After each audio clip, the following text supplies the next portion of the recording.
A water drop of radius 1 micrometer falls on a situation with effect of buoyant force is negligible. Coefficient of viscosity of air ये है and its density is negligible as compared to the water drop. एक water drop है, air है यहाँ पे, तो एक water drop है, air की density जो है वो क्या है आपके पास, density of air जो है वो क्या negligible, जीरो लेनी है.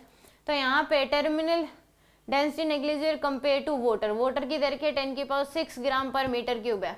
Terminal velocity of water drop is, terminal velocity of water drop बतानी है क्या होगी. तो terminal velocity of water drop क्या होती है, 2/9. टर्मिनल वेलोसिटी का formula R square G by में नीटा रो यानी कि वाटर की माइनस रो ऑफ एयर. ये तो जीरो आपके पास, तो ये आ जाएगी 2/9 आर स्क्वायर जी बाय में नीटा इंटू में क्या हो जाएगी डेंसिटी ऑफ वाटर. तो वैल्यू पुट करनी है.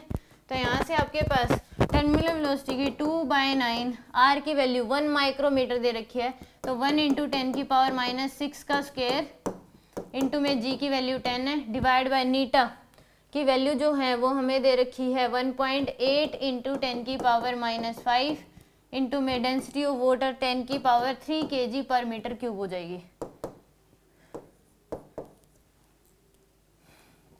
10 की पावर -12 इंटू 10 की power 5 into 10 divide by 1.8 into में 10 की पावर 3. तो यहाँ पे 5 3 8 और एक 9, तो ये 10 की पावर कितना बच जाएगा आपके पास -3. तो यानी कि टर्मिनल वेलोसिटी 2/9 इंटू 10 की पावर -3 डिवाइड बाई 1.8, क्योंकि 5 3 8 एक 9 और ये 10 की पावर -12 है, तो 10 की पावर -3.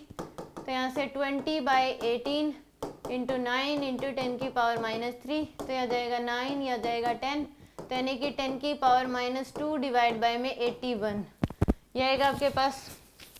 तो यहाँ से हम 1 डिवाइड बाय में 81 तो आएगा 0.01234 इंटू 10 की पावर -2.